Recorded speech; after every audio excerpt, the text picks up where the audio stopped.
enfants. Voilà, j'ai beaucoup de joie à vous retrouver aujourd'hui pour une nouvelle vidéo. Alors sans plus tarder, eh bien, on va chanter quelques chants. J'espère que vous les connaissez, mais si vous ne les connaissez pas, vous aurez la possibilité eh bien, de regarder les paroles qui vont s'afficher. Ce premier chant nous dit qu'il n'y a personne comme Jésus. Combien c'est important de se rappeler que nul n'est comme Jésus. Personne n'est aussi grand, aussi puissant que lui. Alors, je te conseille de te mettre debout pour pouvoir chanter ces chants, surtout que ce premier chant va nous dire « J'ai cherché, cherché ». Alors, tu feras comme ceci. Je ne vais pas pouvoir le faire, moi, puisque je serai à la guitare, mais je compte sur toi pour le faire. J'ai cherché, cherché.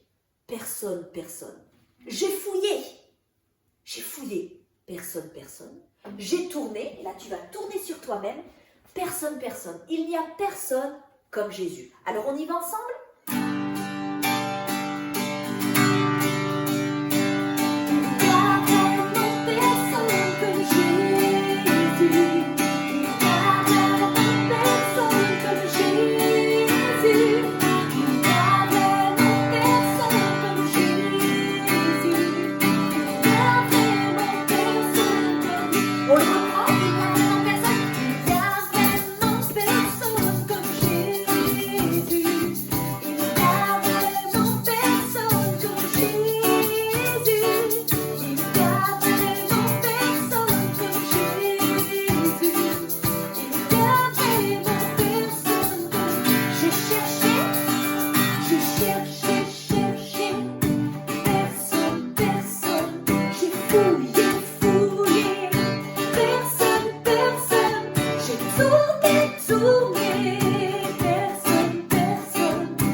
Dieu, peut-être à tes yeux, Dieu est tout petit.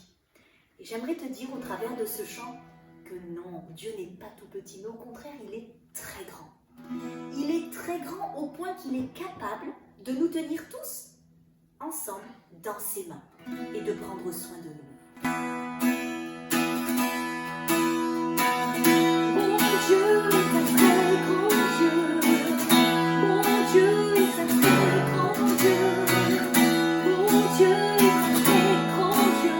Il nous tient dans ses mains. Mon Dieu est un très grand Dieu. Mon Dieu est un très grand Dieu.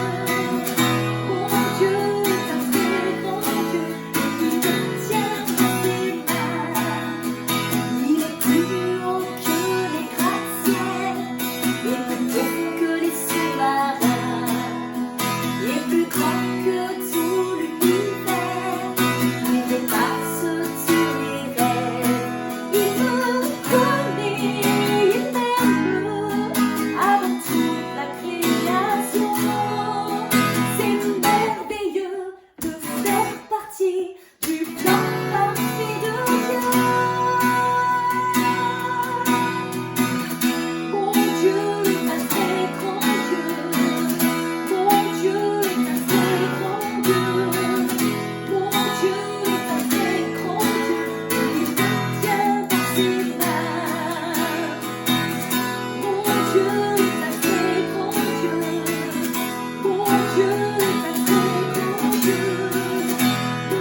eh bien, on va se retrouver autour de la parole de Dieu. Et ce chant nous rappelle à quel point Dieu est merveilleux. Tu sais, si on tourne les regards, si on regarde autour de nous, autour de la création, il y a de quoi dire que Dieu est merveilleux. Rien qu'en regardant les fleurs pousser, ne serait-ce en regardant le ciel, la mer, c'est merveilleux. Qu'est-ce que c'est beau! Et tout ça, Dieu l'a créé pour nous. Alors oui, chantons-le que Dieu est merveilleux. Tout dit qu'il est merveilleux. Tout dit qu'il est merveilleux. La terre et la mer, la beauté du ciel. Oui, tout dit qu'il est merveilleux. Je sais, il est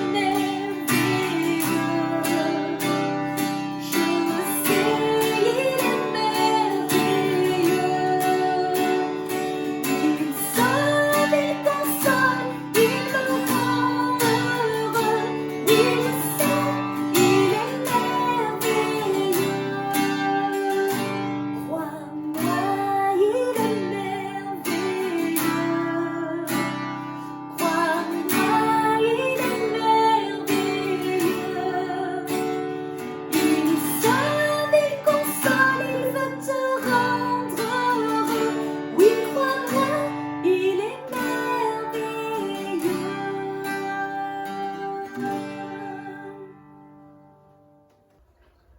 Alors les enfants, on va découvrir aujourd'hui une histoire qui est écrite dans la Bible.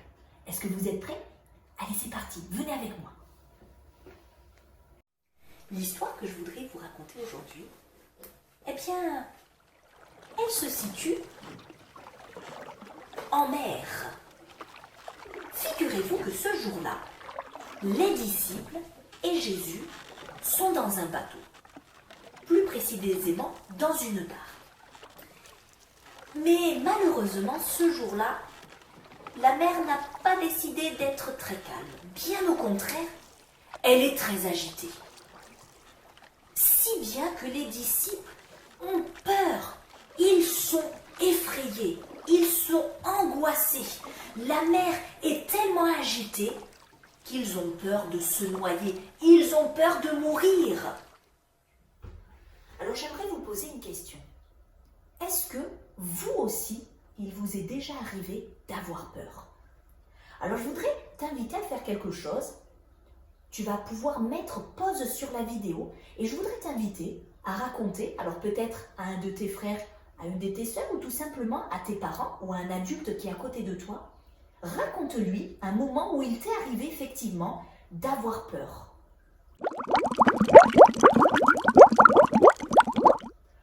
Ok, alors je suis certaine que tu as probablement déjà eu peur.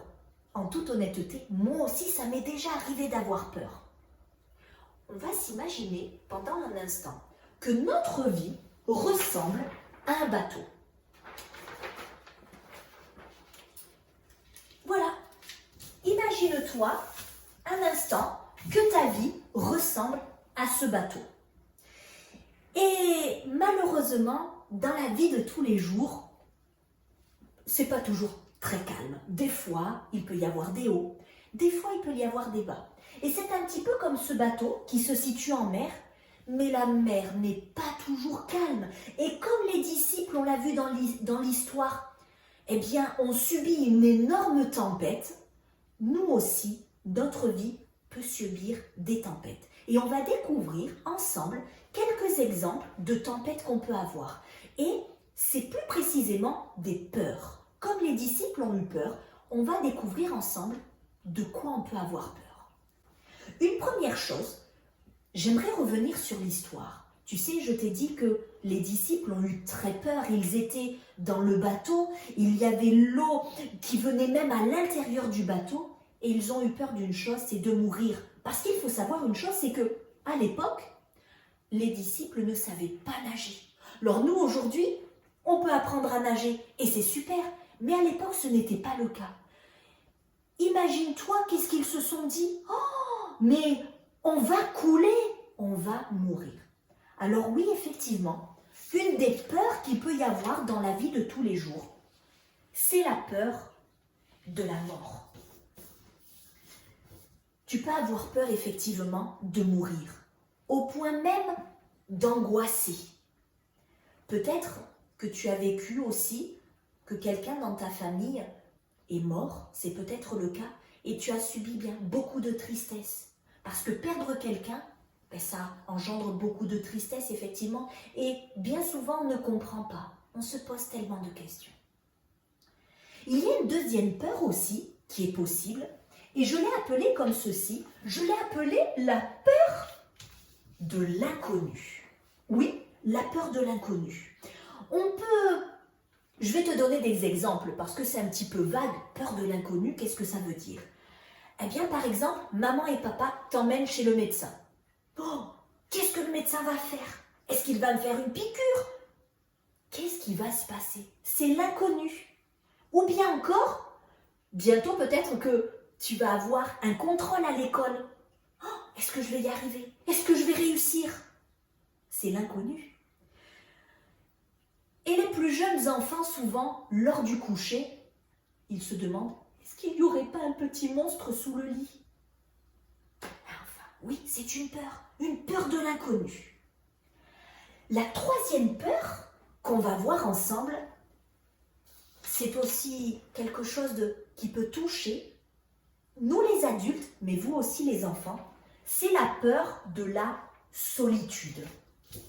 La peur de se retrouver seul, la peur d'être abandonné.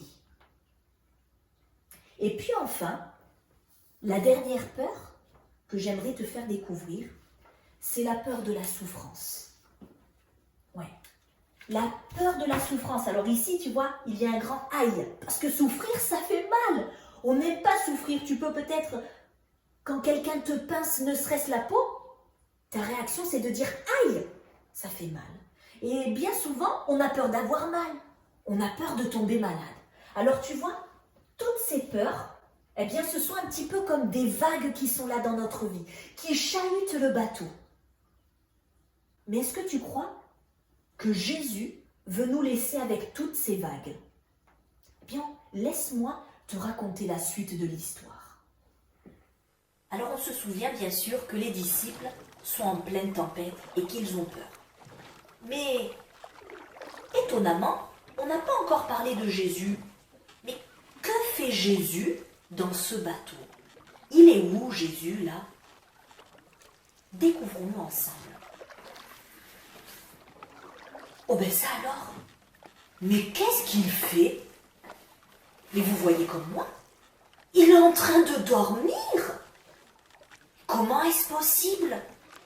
Alors que l'orage gronde, alors que le bateau est submergé par l'eau, par les vagues, par la tempête, Jésus dort. Et puis je trouve qu'il dort assez profondément. Chose incroyable, chose improbable. Alors que le tonnerre est en train de gronder, alors qu'il y a une énorme tempête, Jésus, il dort. Il dort tranquillement. Mais c'est impressionnant. Mais qu'est-ce que Jésus a de plus? Pourquoi lui, il dort alors que les disciples sont en panique? On va le découvrir ensemble, mais pour ça, je crois que je vais avoir un petit peu besoin de ton aide. Des lettres sont en train de s'afficher. Et derrière ces lettres se cache un mot. Je t'invite un instant à mettre pause sur la vidéo et à réfléchir à quel mot peut se cacher derrière ces lettres. Alors, est-ce que vous avez trouvé? Bien sûr, c'est le mot paix. La solution, elle est là. C'est que Jésus, il est dans la paix. Il n'a pas peur. Il est tranquille. C'est pourquoi il est en train de dormir dans le bateau. Mais pourquoi il est si tranquille? Mais parce que Jésus est capable de tout. Il est capable de faire tellement de miracles qu'il est dans la paix. Il est tranquille. Et pourtant, pourquoi les disciples ont autant peur? Pourquoi ils sont autant paniqués? Jésus est là. Jésus est avec eux dans le bateau. Mais ils ont tellement peur que la peur leur a fait oublier que Jésus était capable d'intervenir et de faire un miracle dans leur vie. Et bien souvent, nous aussi, on a peur. Peur de l'inconnu, peur d'être abandonné, peur de souffrir. On a tellement peur, on est tellement paniqué qu'on oublie de se tourner vers celui qui peut faire des miracles dans nos vies. Et cette personne, c'est Jésus. Alors, qu'est-ce qu'il faut faire? Vous voulez connaître la fin de l'histoire? Allez, on y va. Les disciples ont réalisé qu'il ne restait qu'une chose à faire. C'est de réveiller Jésus. Et c'est ce qu'ils ont fait. Ils l'ont réveillé. Et ils lui ont dit, Jésus, viens à notre secours parce que là, on va mourir. On va mourir. Et donc ils réveillent Jésus. Jésus va se lever et il va ordonner à la mer de se calmer. Et qu'est-ce qui se passe à ton avis? Eh bien la mer retrouve son calme. Parce que quand Jésus dit quelque chose, tout lui obéit, même la nature. Et la mer retrouve son calme. Et je peux vous assurer que, effectivement, les disciples n'avaient plus peur, mais ils étaient dans la paix. Tout ça parce que quoi? Parce qu'ils avaient osé crier à Jésus et le réveiller. Alors, cette histoire, elle finit bien. Mais c'est normal, parce qu'avec Jésus, les choses finissent toujours bien. Mais il faut savoir que les disciples, ils ont osé réveiller Jésus. Il faut oser le faire. Parce que peut-être que dans ta vie, aujourd'hui, Jésus est en train de dormir. Peut-être que tu ne fais pas attention à lui, que tu ne le pries pas. Alors qu'il est capable de faire des miracles dans ta vie. Et il veut en faire. Mais pour ça, il faut que tu oses le réveiller. Alors, vous l'avez compris, mais quand on est en pleine tempête, quand on est sur le point de se noyer, qu'est-ce qu'on a besoin? On a besoin d'une bouée de sauvetage qui vienne à notre secours. Mais si tu savais que dans la Bible, il y a tellement de bouées de sauvetage. Alors on a vu que certaines personnes, oui, avaient peur de la mort. Mais qu'est-ce qu'elle dit la Bible à ce sujet? La Bible, elle dit, je suis la vie. Et c'est Jésus qui parle. Je suis la vie. Celui qui croit en moi, il vivra éternellement. On peut aussi, comme on l'a vu tout à l'heure, avoir peur de l'inconnu. Et là encore, j'aimerais te rappeler une parole de Dieu dans la Bible. La Bible, elle dit, ne vous inquiétez pas du lendemain.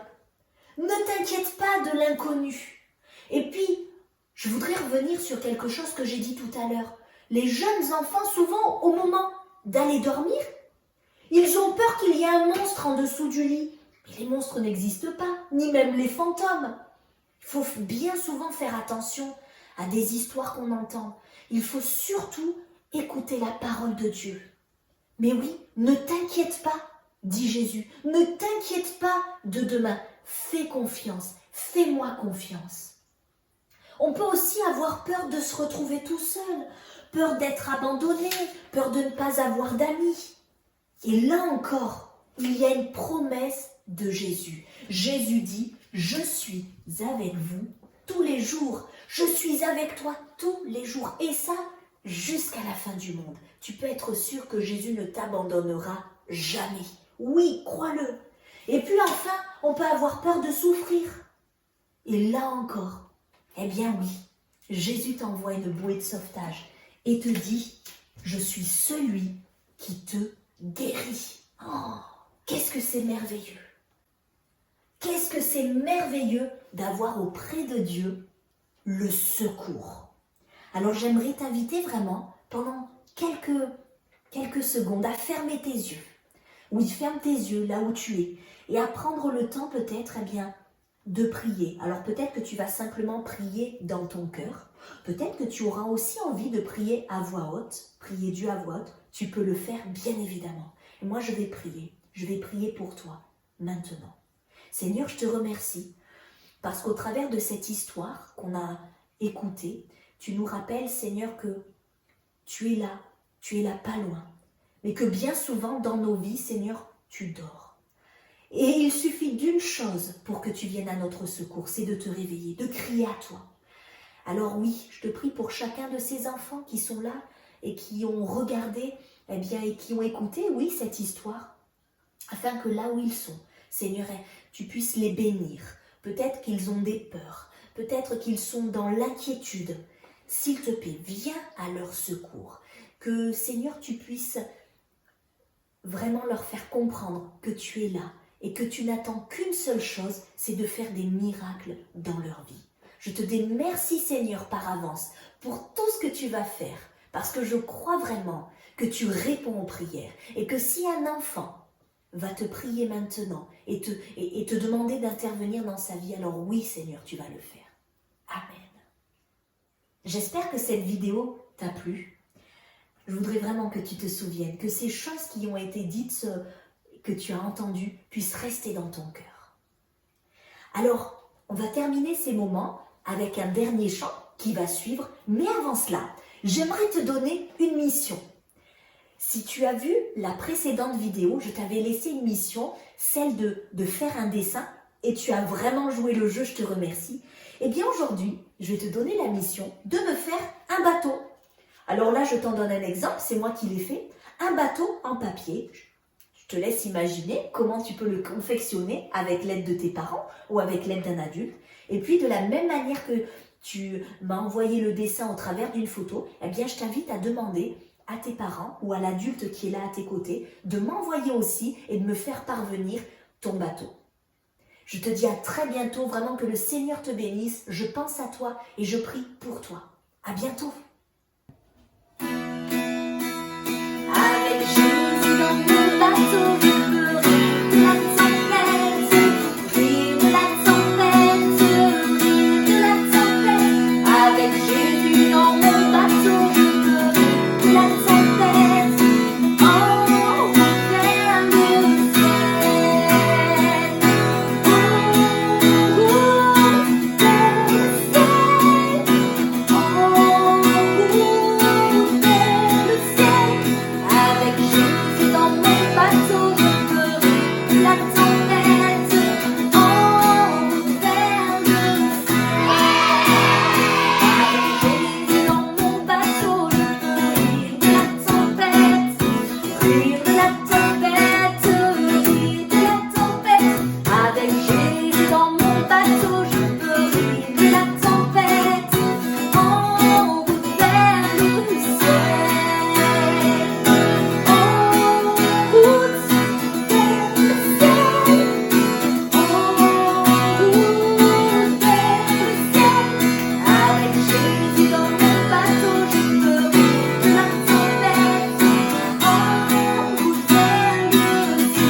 J'étais très heureux de partager cette vidéo avec toi. Je compte sur toi et j'attends très bientôt la photo du magnifique bateau que tu vas préparer. Et en attendant, je te dis à très bientôt à la prochaine vidéo. Au revoir.